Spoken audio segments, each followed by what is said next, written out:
always buy the King Arthur Baking Company all-purpose flour because I'm pretty sure I can trust that company. I've been really happy with the product, and I can usually find the big bags at either Costco or my local grocery store.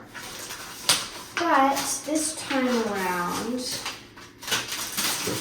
I saw that I could get these, the Kirkland Signature, for way less, and it's still, it's organic, it's unbleached, it's wheat and, it's organic hard red wheat flour and organic malted barley flour.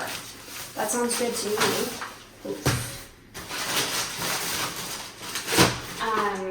I will say, well, embarrassing truth tell.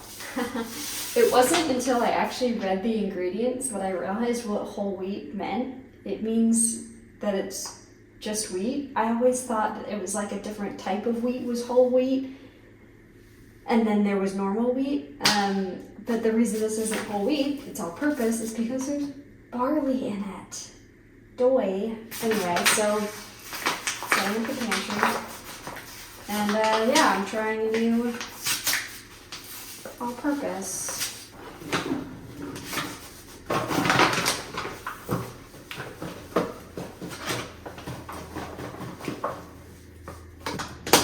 The downside to the really big bags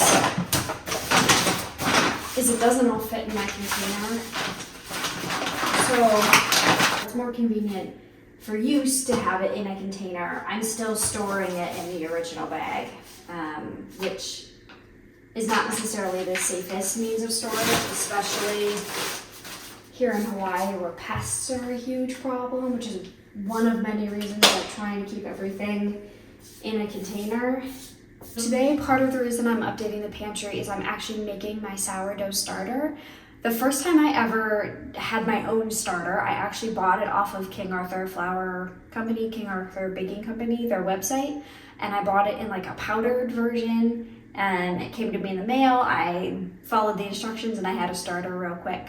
But the thing with living in Hawaii is it was like $20 to ship a $10 product, and I just couldn't convince myself that that was worth it, not to mention that it was like 2 to 4 week shipping time. So I decided to use their instructions and to go ahead and make my own. It should take 4 to 5 days, but I've given myself a little extra wiggle room just in case, because I have no idea what starter is going to be like here in Hawaii. It's hot, it's tropical, it's humid, but we're inside and we do have the AC on. We have little AC units. It's not, it varies throughout the house. It's not central AC, so we don't know, or so it kind of depends on the room. This room is fairly warm. It's got some good sunlight, but it's not, 85. So I have no idea what to expect with this starter. So I am just going to, just try and we'll see what happens. For now, we're doing store-bought sourdough bread because sourdough is all I can eat. And hopefully we'll have our own homemade bread come in here soon. But it's pretty simple. So I'm gonna start with the same crock that I've always used. And then I am pretty much just going to do whole wheat flour and water. Now, I usually make white bread. I don't typically make whole wheat bread, but whole wheat flour, actually, I should be sifting this and weighing it, and I'm not gonna do that. The whole wheat flour ferments both bacteria and yeast more quickly. So I'll actually get a quicker starter because of the flour that I'm using. They recommend on the King Arthur Baking Company website to use either whole wheat or pumpernickel, but the whole wheat they actually conveniently sold in my local grocery store. So that's what I'm going with, and it'll make things a little bit quicker to start. I'm gonna do that flour, and then I've got half a cup of water. Let me get a fork. And I'm just gonna pour that in and mix it all up.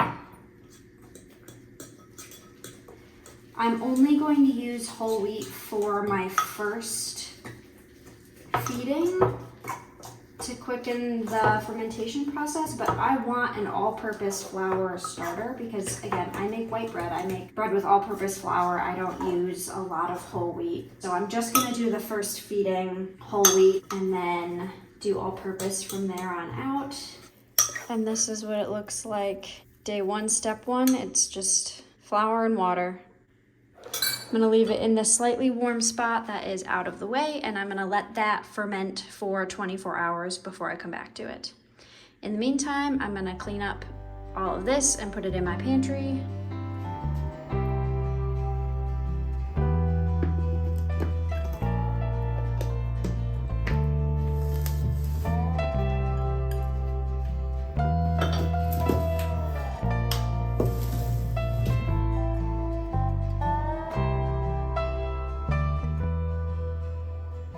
It is day 2.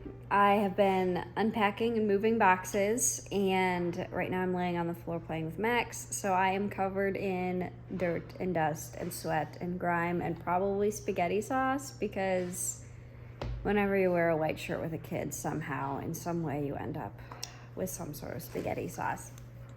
Hi, buddy. All that is to say, it's day 2, and I am gonna go check out my starter and see where we're at.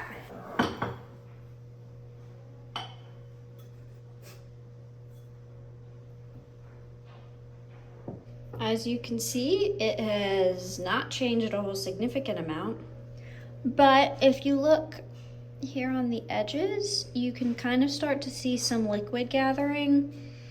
It looks like it might be the kind of liquid you usually find in sourdough starter that's been sitting out for a minute.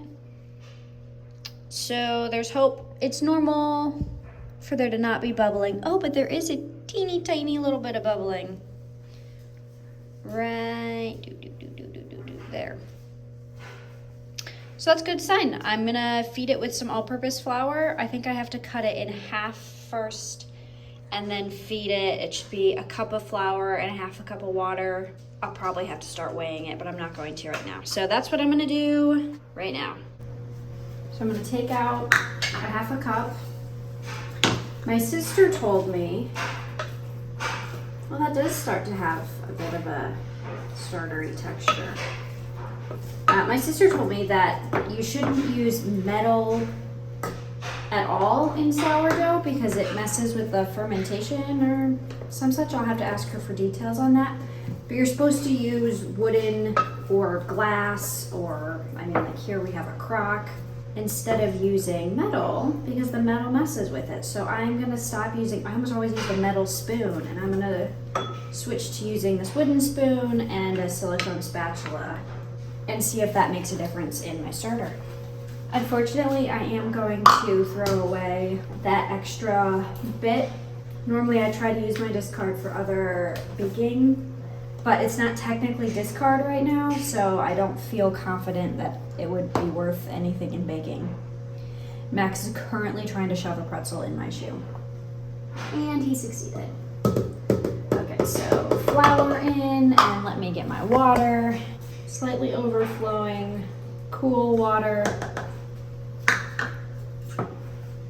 It's warm enough in here that I don't feel like it needs to be warm water. In the past, I have noticed that my starter can be more flour than water, and I'm already starting to see that.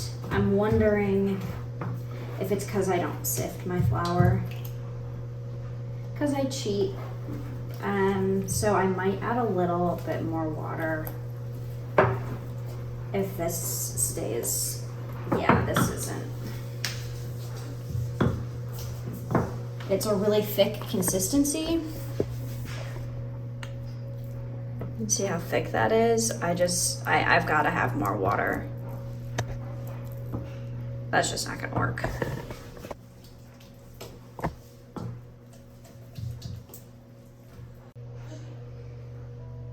All mixed up, and I think it sits for another 24 hours. I'll have to double check that. Sorry about the washing machine in the background.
It is day 3. I am like 2-3 hours behind schedule. I totally forgot to do this. I usually do it at the start of Max's nap. Totally forgot. So I'm doing it now, and I'm hoping he stays asleep just a little bit longer. My husband is also asleep, so I'm talking really quietly. I'm just gonna try to get this done. I am in my pajamas. I acknowledge that it is 2 p.m. and I am still in my pajamas. We have actually done a lot today. It's just been one of those, like, didn't prioritize changing. So I'm just gonna get this done. Day 3 it's the same feeding. So it's a cup of flour and half a cup of water, or 113 grams of each. But it is when you start, day 3 is when you start feeding twice daily to try to ramp up that fermentation. But because I'm running behind schedule, because I forgot to do it this morning, I am gonna do it right now, and then I'm gonna do it last thing right before I go to bed. And then tomorrow, day 4, I'm gonna wake up and I'm gonna do it in the morning, right when I get up, and then I can do it at like dinner time. That'll be a better schedule, but I'm a little bit off right now. So I'm gonna do it right now, and then I'll do it again right before bed, which I may or may not film, depending on where we're at in life. So that's what's happening. Okay, here she is. And reveal, look at all of those bubbles. Beautiful.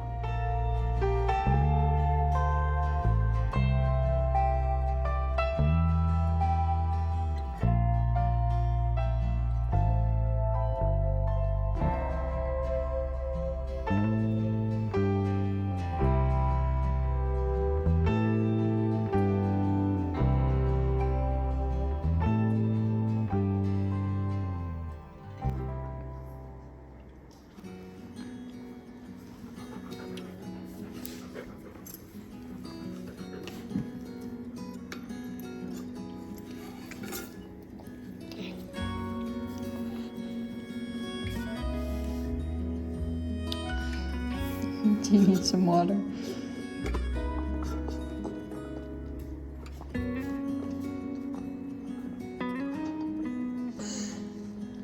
So I am in my pajamas again.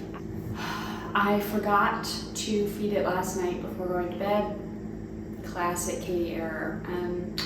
I can never remember to do anything before bed because I get so excited about just going to sleep. So I didn't feed it 2 times yesterday, so I'm gonna start feeding it twice today. I'm gonna feed it right now, and then I'm gonna feed it probably again around dinner time, because hopefully at dinner time I'll remember. Right now I have Max in the high chair eating grapes, and we're gonna see how long that'll last. So I'm gonna try to get this done quickly before that devolves into chaos.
Okay, day 5.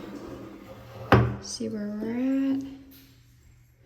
We're getting the bubbles. We're getting a lot of liquid. But it's still not really rising up. So we're not there yet.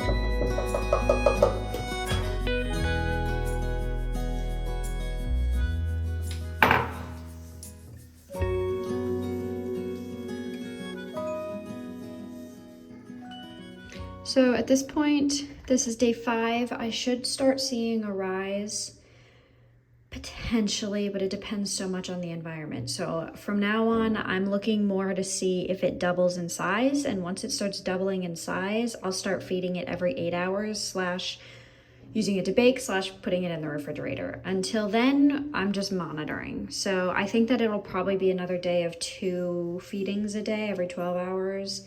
Because I didn't get any sort of rise yesterday. But we will see. We'll just wait and see.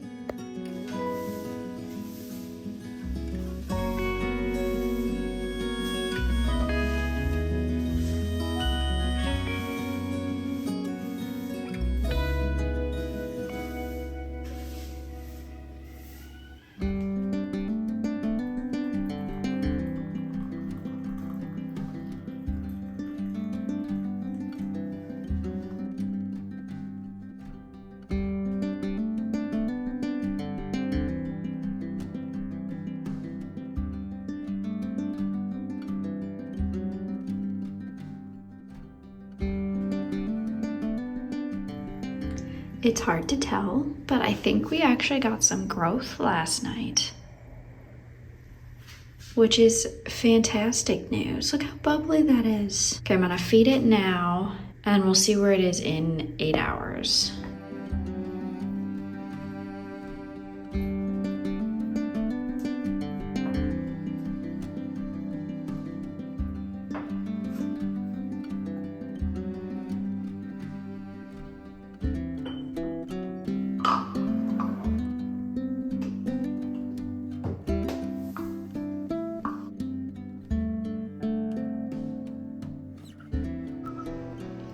Okay, so we're 4 hours in and this starter is definitely rising. That's amazing to see. We'll give it another 4 hours, and if it is still in this good of shape, then I will feed it again and we'll go for an every 8-hour schedule.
Beautiful bubbling. I wish I could describe the smell, but it has the right level of, I don't know, like kind of acidic. I mean, look at those bubbles. That's a nice ripe starter. Yeah, and it smells like starter now instead of kind of like weirdly fermenting wheat. Beautiful. I'm gonna feed it again. It's 1 o'clock, and then I'll feed it again before bed, so it'll get fed here every 8 hours for this day. And then I'll feed it tomorrow morning, and then it should be ready to bake with.